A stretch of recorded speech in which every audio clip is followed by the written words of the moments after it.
Hola, ¿qué tal? Muy buenos días, tardes o noches. Me presento, soy el alumno Manuel Cárdenas González, cursante de la materia de Industrias Culturales proveniente de la Universidad Nacional Autónoma de México en la carrera de Ciencias de la Comunicación, modalidad a distancia. Y el día de hoy abordaremos lo que es el tema de la descripción de las industrias culturales antes y después del ciberespacio.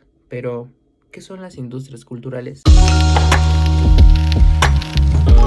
Concepto propuesto por Theodor Adorno y Horkheimer, las industrias culturales es la producción masiva de bienes culturales, por ejemplo, la televisión, la radio, el cine, los medios de comunicación, etc.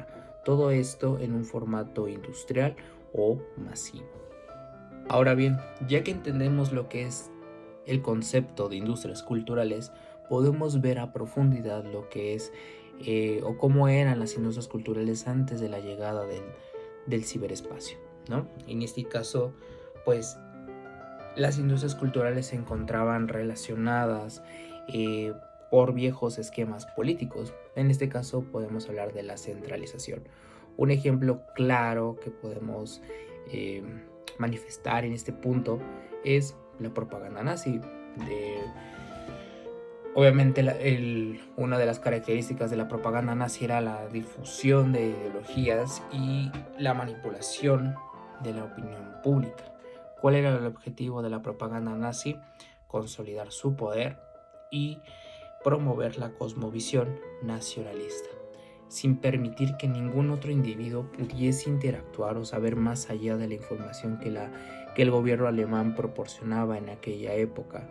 Tengamos en cuenta que la información era sumamente limitada, lo cual pues era algo que impactaba demasiado en los seres humanos en ese entonces, que no tenían un acceso amplio a la información. Así como la propaganda nazi tenía el objetivo de controlar y manipular la opinión pública, existen otras características que abordaban mucho a las industrias culturales antes de la llegada del ciberespacio. Como bien lo habíamos mencionado, la información limitada era una de las contras que tenía este tipo de industria, ¿no? Ya que existían restricciones de información por parte del régimen gubernamental. Ante esta situación también llegaba lo que era el público limitado. ¿Por qué el público limitado? Porque la información no llegaba a todo tipo de público a nivel global, sino solamente era a nivel nacional, ¿no? En este caso, pues existía cero interacción de los individuos con la información que se proporcionaba o que se pudo haber proporcionado a nivel mundial. Eh, Ahora hablando del arte visual, ¿no? Existía mucha limitación en esta parte, ¿no? En cuestión de cine, televisión o radio, ya que, pues bueno, si no mal recordamos, en ese entonces no existía lo que era los formatos digitales en cuestión de música o cine, sino que todo se vendía de manera física, ¿no? Por ejemplo, los discos compactos, los cassettes e incluso los viniles. ¿Quién no recordaba esos viniles de aquella época, no? Entonces, esa era una de las contras con el cual se podría caracterizar las industrias culturales antes de la llegada del ciberespacio. Público limitado, información limitada y obviamente limitación del arte visual, ¿no? Por el contrario, hablando ahora de las industrias culturales después de la llegada del ciberespacio, pues todo fue diferente.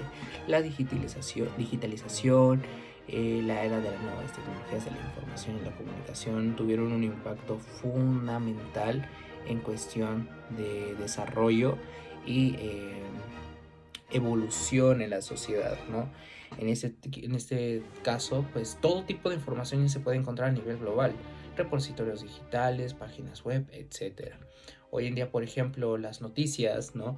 Ya las noticias hoy en día ya no se venden en periódicos físicos, que era lo que también podemos hablar de un impacto que era antes de la llegada del ciberespacio y las industrias culturales, que los periódicos eran de formato físico, ¿no?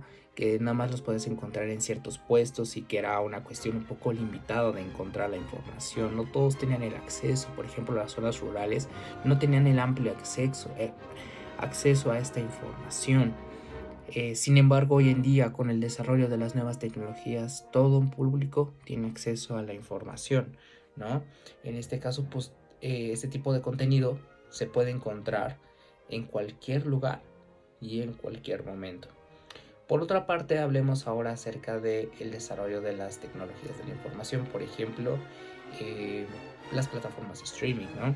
Hablemos como Twitch, Netflix, HBO, porque antes pues todos tenían que ir al cine para ver una película de forma física, ¿no? Tenían que asistir al cinema. Hoy en día ya la puedes encontrar tu película favorita en una plataforma como HBO o Netflix. Todo esto acorde a una suscripción, que ese es otro cambio muy importante en el desarrollo de las industrias culturales después de la llegada del ciberespacio, ¿no? Pero pues incluso, por ejemplo, existen plataformas digitales, ¿no? Que te permiten ver una película que se está estrenando en cines de forma pirata, se puede decir. Entonces, aunque es una forma ilegal, ya es otra forma en la cual le permite a la sociedad acceder a ese tipo de contenido sin la necesidad de ir a un cinema de forma física. Pero también otro de los impactos más fundamentales y que se dio con amplio desarrollo después de la pandemia, en 2020 recordemos, es el uso de las redes sociales. ¿Por qué el uso de las redes sociales? Porque hoy en día las redes sociales difunden todo tipo de información, contenido, y que incluso ha permitido que las personas se conviertan en prosumidores, ya no consumidores de información, porque recordemos que antes solamente la población podría consumir cierto tipo de contenido, que obviamente eso dependería mucho de los valores y el pensamiento ideológico de cada ser humano. Sin embargo, hoy en día ya las personas pueden ser prosumidores. ¿Qué es ser un prosumidor? Observar y crear el mismo contenido que visualizas en esa red social. Un ejemplo clásico pues es TikTok, ¿no? Esto abarca lo que es la personalización del contenido, ¿no? Que es la imitación del contenido que se realiza por medio de un modelo. En este caso, por ejemplo, hablemos de TikTokers como Kuno o Domilipa, que pues hacen diferentes tipos de trends que la mayoría de las personas pues siguen en cuestión de bailes, memes, entre otras cosas, ¿no? Entonces, de esta manera igual le permite a la sociedad pues cierto modo entretenerse, informarse, pero principalmente, y es uno de los cambios más fundamentales, compartir contenido, que ya no solamente puedes compartir, bueno, no solamente puedes observar ni crear contenido, sino también puedes compartirlo con todos tus amigos, familiares, etcétera. Como conclusión, las industrias culturales pues han tenido un impacto muy importante hoy en día en la sociedad, ¿no? En cuestión de la visualización de diferentes tipos de contenido. Antes el contenido informativo pues era controlado por el régimen político, ahora ya no, ahora ya la sociedad tiene la libertad absoluta de poder acceder a todo tipo de información sin la necesidad de tener restricciones algunas, porque ya todo el contenido ya es global y eso le permite a la sociedad tener una visión más amplia de la realidad. Entonces, hoy en día las industrias culturales forman parte muy importante de nuestra vida cotidiana porque nos permiten consumir y recrear todo tipo de contenido e incluso aprender de cierto tipo de información que puede ser relevante y que también no puede ser relevante, pero al final del día la sociedad tiene que ser consciente que la información que se va a consumir debe ser verídica y concisa para el desarrollo de las nuevas sociedades o generaciones.